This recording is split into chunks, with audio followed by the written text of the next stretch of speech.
কিমানে ভাত খাই আহিছে চাওঁ আৰু কিমানে ভাত নোখোৱাকৈ আহিছে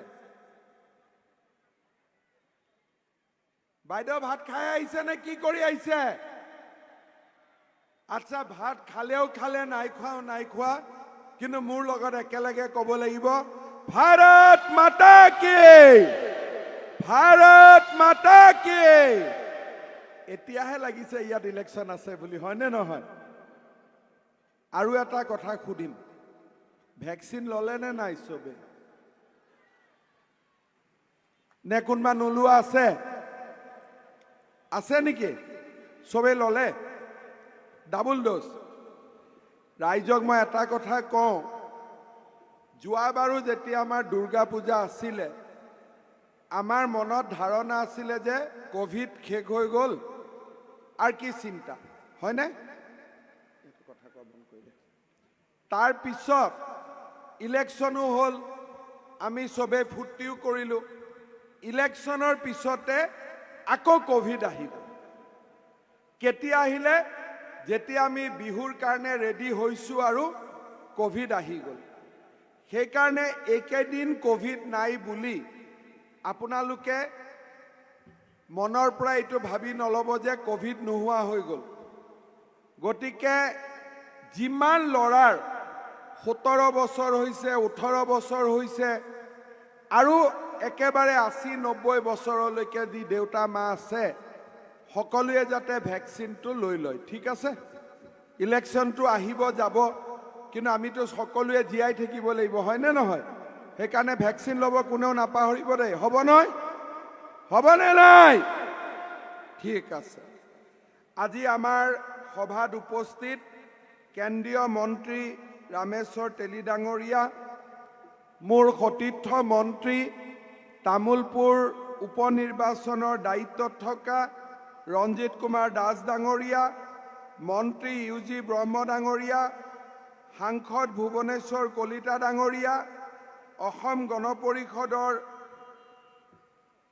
আমাৰ সকলোৰে শ্ৰদ্ধাৰ প্ৰাক্তন বিধায়ক সত্যব্ৰত কলিতা ডাঙৰীয়া মহিলা পৰিষদৰ সভাপতি বৰদা কলিতা ডাঙৰীয়ানী মঞ্চত উপবিষ্ট বাক্সা জিলাৰ ভাৰতীয় জনতা পাৰ্টিৰ সভাপতি ভিক্টৰ দাস ডাঙৰীয়া বিটিআৰৰ ডেপুটি চিফ গোবিন্দ বসুমতাৰী ডাঙৰীয়া ইউপিপিএলৰ প্ৰেসিডেন্ট বিপুল বসুমতাৰী ডাঙৰীয়া জয়ন্ত বসুমতাৰী বিধায়ক গণেশ লিম্বু অশোক শৰ্মা ডাঙৰীয়া গোৰ্খা ডেভেলপমেণ্ট কাউন্সিলৰ চেয়াৰমেন প্ৰেম তামাং ডাঙৰীয়া দিগন্ত কলিতা ডাঙৰীয়া ইমানুৱেল মুছাহৰি ডাঙৰীয়া নৱদীপ কলিতা ডাঙৰীয়া ৰণেন্দ্ৰ নাৰ্জাৰী ডাঙৰীয়া ৰাকেশ ব্ৰহ্ম ডাঙৰীয়া দাওবৈচা বড়ো ডাঙৰীয়া গৌতম দাস ডাঙৰীয়াকে আদি কৰি মঞ্চত উপবিষ্ট বিশিষ্ট ব্যক্তিসকল আই মাতৃসকল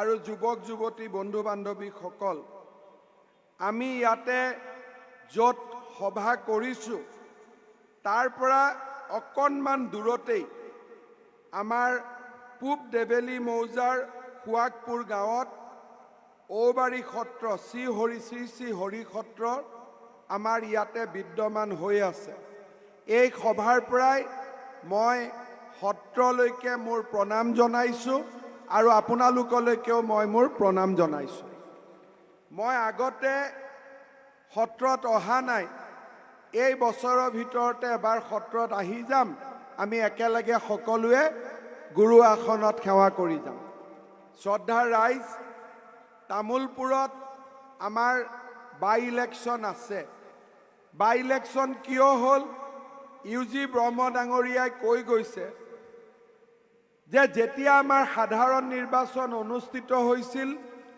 5 বছৰৰ কাৰণে এই সিটটো আপোনালোকে ট্ৰেক্টৰত দিছিলে হয়নে নহয় কিন্তু দুৰ্ভাগ্যবশতঃ কোভিড আহিলে আৰু আমাৰ লেহুৰাম বড়ো ডাঙৰীয়াৰ মৃত্যু হ'ল যেতিয়া তেখেতৰ মৃত্যু হ'ল আৰু 4.5 বছৰৰ কাৰণে আমি ইলেকশ্যন পাতিলো কিছুমানে মোক কৈছে যে স্যাৰ এবাৰ পদুম হলে ভাল আছিল কথাটো হ'ল যে এইটো ট্ৰেক্টৰৰে সিট আছিলে, আমাৰ ট্ৰেক্টৰে জিকিছিলে 5 বছৰৰ কাৰণে। গতিকে আমি ট্ৰেক্টৰক সিটটো দিছো, কিন্তু ট্ৰেক্টৰ আৰু পদুমৰ কোনো পাৰ্থক্য নাই। আমি একেলগে দিছপুৰত চৰকাৰ চলাইছো, ট্ৰেক্টৰে পদুম আৰু পদুমে ট্ৰেক্টৰ। এই কথাটো আপোনালোকে মনত ৰাখিব। যেতিয়া ইয়াৰ পৰা জলেন বড়ো MLA হ'ব, তেওঁ জলেন দৈমাৰী আমাৰ MLA হ'ব, জলেন দৈমাৰীয়ে দিছপুৰত গৈ মোৰ আৰু আমাৰ হাতখনে শক্তিশালী কৰিব, নৰেন্দ্ৰ মোদীৰ হাতখনে তেখেতে শক্তিশালী কৰিব। সেইকাৰণে আমাৰ যিখিনি বিজেপিৰ মানুহ আছে, আপোনালোকে এইবিলাক চিন্তা নকৰিব। চৰকাৰ বিজেপি, মুখ্যমন্ত্ৰী বিজেপি, প্ৰধানমন্ত্ৰী বিজেপি, আৰু ট্ৰেক্টৰ মানেও বিজেপি, AGP মানেও বিজেপি, UPPL মানেও বিজেপি, আৰু আমি সকলো একেখন ঘৰতে একেলগে আছো। আপোনালোকে সকলোৱে খোলা মনে ট্ৰেক্টৰৰ ছবিত ভোট দিয়ক, এই অনুৰোধটো জনাবৰ বাবে মই আপোনালোকৰ মাজলৈ আহিছো। শ্ৰদ্ধাৰ ৰাইজ, আমাক আটাইতকৈ বেছি কি বস্তুৰ প্ৰয়োজন? ইয়াতে মোক যেতিয়া মই BTRত আহোঁ, মোক বহুতে কয়, ছাৰ দলং লাগে, মাটি লাগে, ৰাস্তা লাগে, স্কুল লাগে, কলেজ লাগে। আমাক সব লাগে, কিন্তু আটাইতকৈ আমাক কি প্ৰয়োজন? আটাইতকৈ আমাক প্ৰয়োজন হ'ল শান্তি। আজি শুক্লাই চেৰফাং বা আমাৰ তামোলপুৰ, কুমৰিকাটা, নাগৰিজুলি, গোৰেশ্বৰ, আপোনালোকে জানে যে শান্তিৰ মূল্য কিমান। যোৱা 20 বছৰ এই শান্তিৰ কাৰণেই আমি কিমান কষ্ট কৰিছো, কিমান জনৰ প্ৰাণ গৈছে। আজি আন্দোলন, কালি ধৰ্ণা, কালি ধৰ্মঘট। আজি প্ৰথমবাৰৰ বাবে মই অত্যন্ত গৌৰৱ অনুভৱ কৰোঁ যে এবাৰ BTRৰ ইলেকশ্যন হৈ গ'ল, এবাৰ এছেম্বলিৰ ইলেকশ্যন হৈ গ'ল, কোনো কাজিয়া পেচাল একো নাই। এতিয়া BTRত সম্পূৰ্ণ শান্তি। NDFB আছিলে, NDFBয়ে প্ৰমোদ বড়ো, গোবিন্দ বসুমতাৰী সকলোৰে প্ৰচেষ্টাত NDFB মূল খুঁটিলৈ উভতি আহিল। NDFBৰ পৰা NLFB হ'ল, তেওঁলোকো ঘূৰি আহিল, আৰু মাজত 2-4টা ল'ৰাই আৰু কিবা এটা কৰিব খুজিছিল, তেওঁলোকো উভতি আহিল। এনেকে যদি 3-4 বছৰ যদি আমি BTADত শান্তি ধৰি ৰাখিব পাৰোঁ, আপোনালোকে দেখিব BTRত একো সমস্যা নাথাকে। বড়ো অনাবড়ো নাথাকে, মাটি বাৰীৰ সমস্যাও নাথাকে, উন্নয়নৰ সমস্যাও নাথাকে, একো নাথাকে, সকলো ঠিক হৈ যাব। আটাইতকৈ প্ৰয়োজন আছিল শান্তি, আৰু আজি সেই শান্তিৰ পৰিৱেশ এটা আমি ইয়াত উভতাই আনিছোঁ। ৰাইজক মই অনুৰোধ কৰিম, কাৰোত প্ৰৰোচনাত পৰি বড়ো, অনাবড়ো, কিবা BTR, নন BTR, অমুক তমুক, এই কথাবিলাকত আৰু নাযাব। বহুত ক্ষতি হৈ যায়। বহুত কষ্ট কৰি প্ৰধানমন্ত্ৰী মোদী ডাঙৰীয়া আৰু অমিত শ্বাহ ডাঙৰীয়াই আজি BTADলৈকে শান্তিটো নমাই আনিছে। 5 বছৰ যদি শান্তি থাকে, আমাৰ মাজত বড়ো অনাবড়ো নাথাকিব, অসমীয়া গোৰ্খাও নাথাকিব, বঙালী অসমীয়াও নাথাকিব, আমাৰ মাজত একো নাথাকিব। আমি মাত্ৰ উন্নতি দেখা পাম, বিকাশ দেখা পাম, আৰু BTR বহুত আগুৱাই গুচি যাব। আপোনালোকে চাওক, চৰকাৰ হোৱাৰ কেইদিন হৈছিল? মাত্ৰ 5 মাহ। এই 5 মাহৰ ভিতৰতে তামোলপুৰ সমষ্টিত 4-5টা ডাঙৰ ডাঙৰ কাম, যি অসমৰ কোনো সমষ্টিত হোৱা নাই। জালুকবাৰী সমষ্টিতো হোৱা নাই। আমি কি কৰিলো? প্ৰথম এই তামোলপুৰত আমি কি কৰিলো? মেডিকেল কলেজ, 600 কোটি টকাৰ মেডিকেল কলেজ। তাৰপিছত আমি কি কৰিলো? পাগলাদিয়াত দলং এখন হৈ আছিল, আৰু এখন দলং, দুখন দলং এখন নদীৰ ওপৰত, এখন নদীৰ ওপৰত দুখন দলং। তাৰ পিছত মই সিদিনাখন তামুলপুৰত কি কৈ গলো যে 26 জানুৱাৰী তাৰিখে তামুলপুৰ জিলা হ'ব, ইয়াত আমি ৰাষ্ট্ৰীয় পতাকা জিলা হিচাপে উদ্বোধন কৰিম। আৰু আমি কি হাতত লৈছো যে গোৰেশ্বৰৰ পৰা নহয়, বাইহাটা চাৰিআলিৰ পৰা বগামাটিলৈকে ৰাস্তাটো দুগুণ কৰা, ডাবল লেনিং ৰাস্তা কৰা।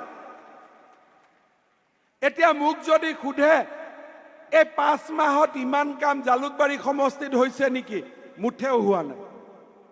এই 5 মাহত ইমান কাম বজালী সমষ্টিত হৈছে নেকি, মুঠেও হোৱা নাই। এই 5 মাহত ইমান কাম অসমৰ আন 125টা সমষ্টিত হৈছে নেকি, ক'তো হোৱা নাই। ক'ত হৈছে? অকল তামুলপুৰত হৈছে। আৰু কিয় হৈছে?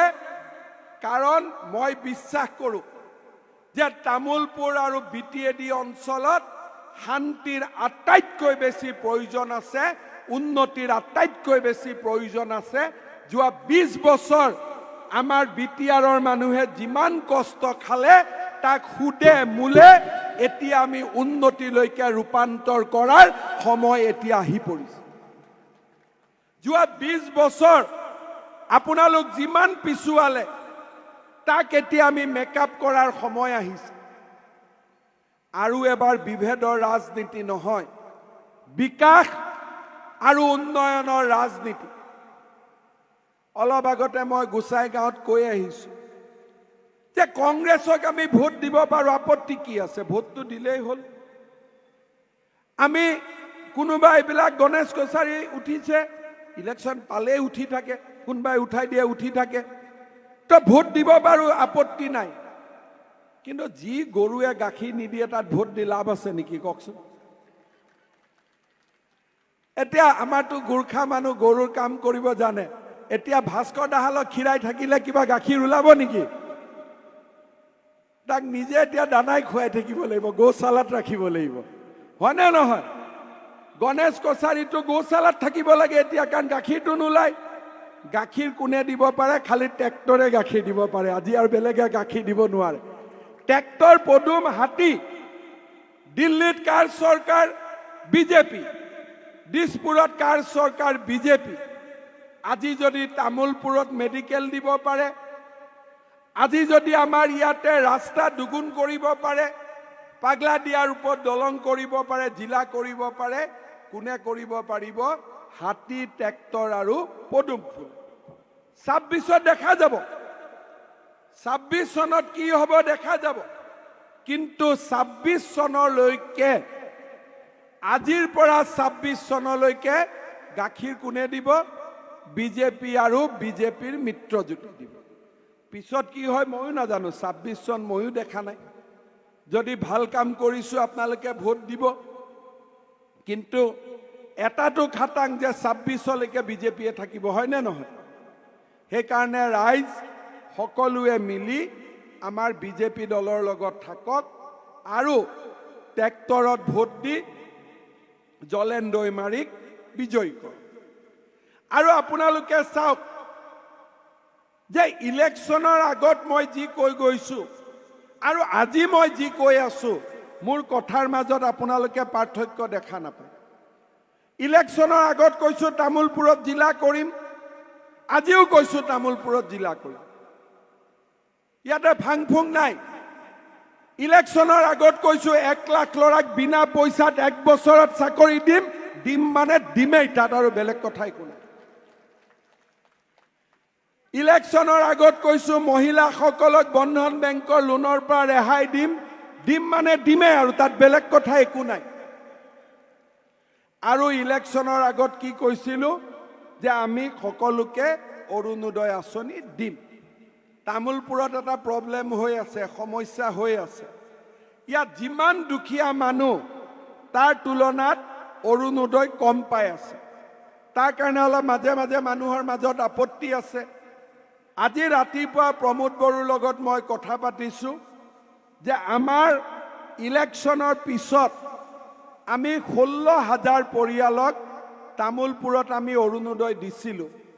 এতিয়া তামুলপুৰ সমষ্টিৰ কাৰণে মই নতুন কৰি আৰু 10,000 অৰুণোদয় চেংচন কৰি দিছোঁ।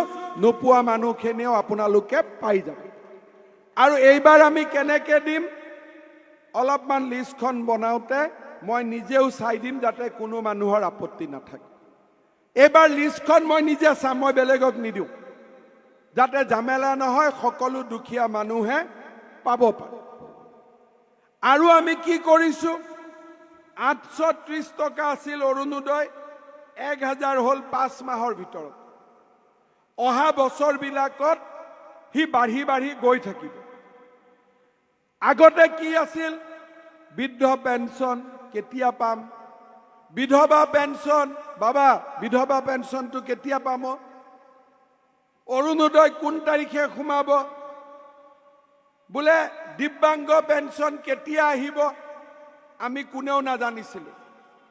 এতিয়া আমি কি কৰি দিলোঁ যে যেনেকৈ চৰকাৰী কৰ্মচাৰীৰ দৰমহা 1 তাৰিখে বেংকৰ একাউণ্টত আহে, তেনেকৈ বৃদ্ধ পেঞ্চন, বিধৱা পেঞ্চন, অৰুণোদয়ো 10 তাৰিখে একাউণ্টত সোমাবই লাগিব, বেলেগ কথা একো নহয়। পৰহি চৌথা দিনা মই ভৱানীপুৰত আছিলোঁ, এজন বুঢ়া মানুহে মোক ধৰিলে, ক'লে বাবা আজিকালি 10 তাৰিখে পেঞ্চন পাওঁ। মই বোলো বাবা ভাল কথা, সদায় পাই থাকিবি। বোলে নহয়, এতিয়া এইটো অলপ দৰমহা লগা হ'ল। মই বোলো কিয়, বোলে নহয় চাকৰি কৰা মানুহৰে 1 তাৰিখে দৰমহা সোমায়, এতিয়া আমাৰো 10 তাৰিখে পেঞ্চন সোমায়। মই বোলো বাবা ভাল কথা।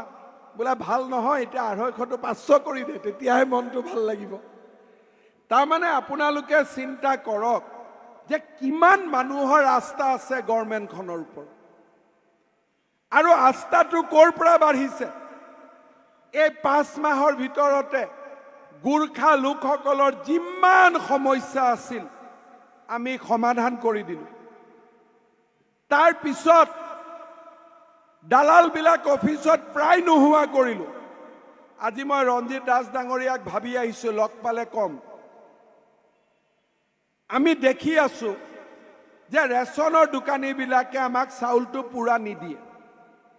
আগতে কমিশ্যন কম আছিলে, এতিয়া আমি দেখিছে ৰঞ্জিত দা হাত তালি বজাই আছে ন, কিয় বজাই আছে, তাৰমানে ৰেচনৰ দোকানীয়ে নিদিয়ে, হয়নে নহয়? এই যদি এনেকুৱা অৱস্থাত থাকে, মই আপোনালোকক একদম শপত খাই কৈছোঁ, একেদিনাই গোটেই দোকানীক মই আনি জেলত ভৰাম, একেদিনাই। যেনেকৈ গোটেই মাটিৰ দালালবিলাকক ভৰালোঁ, পইচা লাগে আমাৰ পৰা পইচা খুজি লওক, কিন্তু চাউল চুৰ আৰু ডকাইতি একে হয়। মই যিবিলাক ৰেচনৰ দোকানী আছে, মই আজিয়ে কৈ থৈছোঁ যে জানুৱাৰী মাহত মই ফোন নম্বৰ এটা খুলি দিম।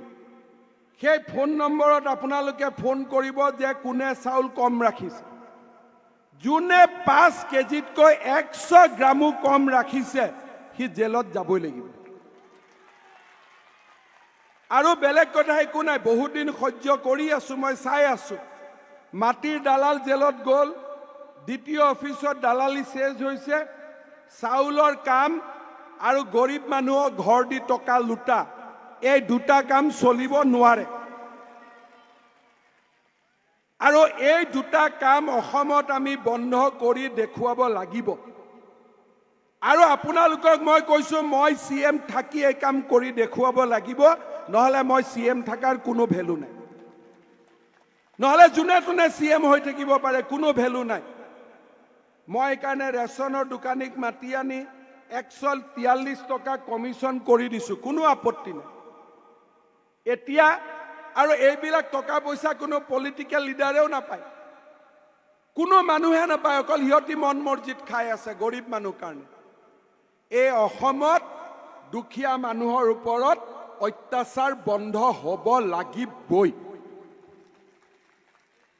ঘৰ দিলেও টকা লাগে, পেঞ্চন দিলেও টকা লাগে, চাউল দিলেও টকা লাগে। আৰে মোদীয়ে পঠাইছে টকা, তোমাৰ কি বাবাৰ টকা নেকি ইয়াতে মানুহৰ পৰা লুটিবৰ কাৰণে? এই ৰাস্তাও আমি বন্ধ কৰিম 5 মাহত আপোনালোকে দেখিছে যে কি ধৰণে পৰিৱৰ্তন হৈছে আৰু সেই পৰিৱৰ্তন বিটিএডিটো আহিব লাগিব অসমৰ চুকে কোণে আহিবই লাগিব আমি এখন নতুন অসম নিৰ্মাণ কৰিব লাগিব মই ইউজিদা আৰু গোবিন্দদাকো কৈ আছো যে আমাৰ যিমান থলুৱা লোক আছে মই গৰুখুটিৰ মানুহৰ কথা কোৱা নাই আমাৰ থলুৱা মানুহৰ মাটি বাৰীৰ সমস্যাও সমাধান হ'ব লাগিব তেতিয়াহে বিটিআৰ শক্তিশালী হ'ব আমি সকলো একেলগ হৈ এখন বৰ অসম আমি বনাব লাগিব য'ত দুখীয়া মানুহে এই অসমখনক নিজৰ বুলি ভাবিব পাৰে শ্ৰদ্ধাৰ ৰাইজ মুখ্যমন্ত্ৰী আৰু মন্ত্ৰী আমি গাড়ীত উঠিবৰ কাৰণে হোৱা নাই আমি আপোনালোকৰ কাষত কাম কৰিবৰ কাৰণে হৈছো এই 5 বছৰ অসমখনলৈ পৰিৱৰ্তন আহিব লাগিব আৰু আপোনালোকে এটা কথা মনত ৰাখিব ইলেকশ্যনৰ আগত মই যি কৈছো গোটেইখিনি কাম কৰিবৰ কাৰণে দিনে ৰাতি 24 ঘণ্টাই কাম কৰিম কিন্তু কামবিলাক হ'ব লাগিব ৰাইজৰ আস্থা চৰকাৰৰ ওপৰত উভতি আহিব লাগিব এইটোৱে হৈছে আমাৰ লক্ষ্য শ্ৰদ্ধাৰ ৰাইজ আমাৰ ৰঞ্জিত দা ইয়াতে চাউলৰ নামত 20 টকাকৈ লয় প্ৰতি ঘৰত হয়নে তো আজি আপুনি 50 টকা 50 আজি আপুনি ইয়াতে ৰেচনৰ দোকানীবিলাকক মাতি আনক আজিয়ে মাতি আনক নাই নাই কি বিটিআৰ একে বিটিআৰ আৰু আমি একো চাউল মুদিৰ হয় এটা কাৰো সাবজেক্ট নাই চাউল সিধা সিধি মুদি পুলিচ মোৰ আন্ডাৰ সবক মাতি আনক এইটো বন্ধ হ'ব লাগিব এইটো কথা নহয় গোবিন্দদা আছে নে আপুনি আৰু ৰঞ্জিত দাই গোটেই ইয়াৰ ৰেচনৰ দোকানীবিলাকক মাতি আনক আৰু এইটো দালালি বন্ধ হ'ব লাগিব এইটো চলিব নোৱাৰে কতো চলিব নোৱাৰে এইটো বন্ধ কৰ মোক ৰাইজে ইয়াৰ পৰা হোৱাটছআপ দি আছে আৰু এইটো একদম বন্ধ হ'ব লাগিব আৰু এইবিলাক যদি আমি বন্ধ কৰিব নোৱাৰো কিবা ঘোঁৰাৰ ঘাস কাটিবৰ কাৰণে মুখ্যমন্ত্ৰী হৈছিল একদম হ'ব লাগিব আৰু দ্বিতীয়তে আমাৰ ইয়াতে মোক ৰাইজে কৈছে যে ঔবাৰীত এখন আমাক ষ্টেডিয়াম লাগে নেকি তো আজিয়ে মই 10 কোটি টকা দি থৈ গলো ইয়াত এখন ধুনীয়া ষ্টেডিয়াম হ'ব এতিয়া ভোট নোখোজো আৰু ভোটটো আমাক আগত দিয়ে থৈছে বিজেপিক হয় না ট্ৰেক্টৰত 5 বছৰটো দিয়াই আছে লেহুদা মৰিল কাৰণে ড্ৰাইভিং লাইসেন্সখন ৰিনিউৱেল কৰিব লাগে ইমানে আৰু বেলেগ কথাটো একো নাই কিবা আছে নেকি শ্ৰদ্ধাৰ ৰাইজ সত্ৰত কাৰণে আৰু এদিন আহিমেই আৰু আপোনালোকেও আশীৰ্বাদ কৰিব জলেন ডেকা ল'ৰা ভাল ল'ৰা কাম কৰাৰ কাৰণে বহুত ইচ্ছা আছে ইউপিপিএল আৰু বিজেপিয়ে লগ লাগি আমি অসমখনত গণপৰিষদ আমাৰ লগত আছে গণশক্তি আমাৰ লগত আছে আমি সকলোৱে মিলি একেলগে নতুন অসম বনাম আপোনালোকে চিন্তা নকৰিব দালাল ৰাজ শেষ নকৰিলে অসমখন কেতিয়াও ভাল নহব মাটি লাইসেন্স দ্বিতীয় অফিসত গলে ডিসি অফিসত গলে এই গোটেইবিলাকত 5 বছৰত ধুই সাফ কৰিব লাগিব আপোনালোকে সমৰ্থন কৰিব সহায় কৰিব আৰু আমি এখন নতুন অসম নিৰ্মাণ কৰিম ঠিক আছে সকলোৱে ভোট দিব আৰু সকলোৱে মৰম আৰু আশীৰ্বাদ দি থাকিব ভাগিনবিলাক আছে নে নাই ইমান মনে মনে থাকো আছে নে নাই ভাগিনবিলাক ভাগিনবিলাকৰ দায়িত্ব বেছি বেছিকৈ খাটিব লাগিব হ'ব নে নাই হ'ব ঠিক আছে মোৰ লগত একেলগে ক'ব লাগে ভাৰত মাতা কি भारत माता की बहुत बहुत धन्यवाद।